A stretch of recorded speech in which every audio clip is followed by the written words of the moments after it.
മറ്റേ പൃഥ്വിരാജിന്റെ പുതിയ പടം എൻ്റെ അടുത്ത്. ലാലിന്റെ ഡേറ്റ് തന്നെ വേണം. ആ ഓ പൈസ അത്രയും പറ്റില്ല. നീ എന്തായാലും പ്ലാൻ ചെയ്തിട്ട് വിളിക്ക്. ഓക്കെ. ആശാനെ ഒരു ഹാപ്പി ന്യൂസ് ഉണ്ട്. എന്ത് ന്യൂസാ? ഞാനൊരു സിനിമ നിർമ്മിക്കാന്ന് വിചാരിച്ചു. അഭിനയത്തോടൊപ്പം നിർമ്മാണവും ചേട്ടൻ തകർക്കും. ഞങ്ങൾക്കൊരു പറ്റിയ ചാൻസ് ഉണ്ടെങ്കിൽ തന്നാ ഉപകാരമായി. ആ ഗുണ്ടകളുടെ അല്ലേ? അതില് ഗുണ്ടകളുടെ വേഷമുണ്ട്. നോക്കട്ടെ. അല്ല നിങ്ങൾക്ക് എങ്ങനെയാ സിനിമ പിടിക്കാൻ പറ്റുക? ഞാൻ നിർമ്മിച്ച എന്താ കുഴപ്പം? സിനിമയാവില്ലേ? സിനിമ നിർമ്മിക്കാനേ ഞങ്ങൾ നിർമ്മാതാക്കളുണ്ട്. നടന്മാരെ അഭിനയിച്ചാ മതി, നിർമ്മിക്കാൻ നിൽക്കണ്ട. അതൊരു കടന്നേറ്റം അല്ലേ? എങ്ങോട്ട്? അല്ല, നമുക്കൊക്കെ ഓരോരുത്തർക്കും ഓരോ അവകാശങ്ങളുണ്ട്. ജോലി ചെയ്യാനും ബിസിനസ് ചെയ്യാനൊക്കെ ഉള്ളത്. അതിലേക്ക് കടന്നു കയറാന്ന് വെച്ചിട്ടുണ്ടെങ്കിൽ അത് അവകാശ ലംഘനമല്ലേ? അതെ, ഞങ്ങളുടെ സംഘടനയ്ക്ക് ചില നിയമങ്ങളുണ്ട്. അതനുസരിച്ചാണ് ഞാനീ പറഞ്ഞത്. അതെങ്ങനെ പറ്റുക? വേറെ ആർക്കും സിനിമ നിർമ്മിക്കാൻ പറ്റില്ലേ? അങ്ങനെ ചോദിക്കാൻ ഞാനാട് ഞങ്ങൾ ഇടപെടണ. ഒരു കൊല്ലം 100-200 സിനിമകൾ ഇറങ്ങിയിട്ട് അതിൽ ലാഭം കിട്ടുന്നത് വിരലിലെണ്ണാവുന്ന സിനിമകൾക്ക് മാത്രമാ. പറഞ്ഞത് ശരിയാണ് കേട്ടോ. അതിന് ഞങ്ങൾ നടന്മാരാണ് പ്രശ്നം. ഇവരും നല്ല സിനിമ പിടിക്കണ്ടേ?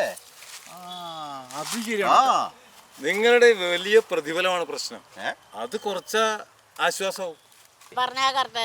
അപ്പൊ ഗുണ്ടകൾക്ക് ഇടപെടേണ്ട സമയമായെന്നാ തോന്നണേ. ഞങ്ങളുടെ പ്രതിഫലം കൂടുതലാണെന്നുണ്ടെങ്കിൽ പ്രതിഫലം കുറഞ്ഞ ആൾക്കാരെ വെച്ച് നിങ്ങൾ പടം ചെയ്യണം. അത് ശരിയാണല്ലോ ആശാനെ. അതല്ലേ ശരി. ഈ നടന്മാര് ഈ പ്രൊഡ്യൂസർമാരുടെ വീട്ടിൽ പോയിട്ട് എന്നെ വെച്ച് പടം ചെയ്യും, എനിക്ക് ഇത്ര കോടി രൂപയാണെന്ന് അവര് പറയണില്ലല്ലോ. ഈ നടന്മാർക്ക് ഇത്രയ്ക്ക് മാർക്കറ്റ് വാല്യൂ ഉണ്ടെന്നും അവര് വെച്ച് പടം ചെയ്താൽ വലിയ ബിസിനസ് നടക്കുന്നുള്ളത് കൊണ്ടല്ലേ നിങ്ങൾ ഇവരുടെ അടുത്ത് പോയിട്ട് ഈ പടം ചെയ്യാൻ പോണത്. ലാസ്റ്റ് കുറ്റൊക്കെ ഞങ്ങളുടെ തലയിൽ. ഞാനൊന്നും പറയണില്ലേ. നമുക്കിത് കാണാനാ രസം. നിങ്ങൾ എന്തുവേണം ചെയ്തോ. എന്തായാലും സിനിമക്കാരല്ലേ, ഒരു രസം. ഞങ്ങൾ സിനിമ നിർമ്മിക്കരുതെന്ന് പറയാ. നിങ്ങൾക്ക് എന്താ അധികാരം? അത് ശരിയാ. ഇവരെ വിലക്ക് നിങ്ങൾക്ക് എന്താ അധികാരം? ശരി, ഈ കലാകാരന്മാരെ അഭിനയിച്ചെന്ന് വിലക്കാൻ ഇവർക്ക് എന്താ അധികാരം? അതും ശരിയാണല്ലോ. അല്ല ഇപ്പൊ ആരെ വിലക്കിയത്? മഹാനായ ഒരു കലാകാരനെ ഇവർ അഭിനയിച്ചെന്ന് വിലക്കിയിട്ടുണ്ടല്ലോ.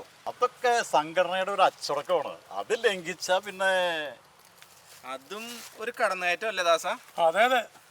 അല്ലെങ്കിൽ തന്നെ ഇപ്പൊ സിനിമ കാണാനായിട്ട് പണ്ടത്തെ പോലെ ആൾക്കാരൊന്നുമില്ല. ഈ OTT-ൽ ഒരു മാസത്തിനുള്ളിൽ തന്നെ വരും. അപ്പൊ ഈ തല്ലും ബഹളൊക്കെ ആയി കഴിഞ്ഞിട്ടുണ്ടെങ്കിൽ സ്വാഭാവികമായിട്ടും ആൾക്കാർ പിന്നെ അതിൽ നിന്ന് അകറ്റുള്ളൂ. പിന്നല്ലാതെ എല്ലാവരും ഒരുമിച്ചിരുന്ന് നല്ല സിനിമകളാണ് ചെയ്യേണ്ടത്. കലയാണ്, കലാകാരന്മാരാണ്. ഒന്നിച്ചൊരു മേശയ്ക്ക് ചുറ്റുപുരം തീർക്കേണ്ട കാര്യങ്ങള് നാട് മുഴുക്ക പറഞ്ഞ് നാറ്റിച്ചില്ലേ. ഞങ്ങളൊന്ന് ഇടപെടട്ടെ. അന്ന് ഇടപെടും. നിങ്ങൾക്ക് എന്താ പറയാനുള്ള വെച്ചാ നിങ്ങളവിടെ പറയും. ഞങ്ങൾക്കൊന്നും പറയാനില്ല. ഞങ്ങൾ ഈ ഇടയിൽ കൂടെ പോയിക്കോട്ടെ. വാടാ.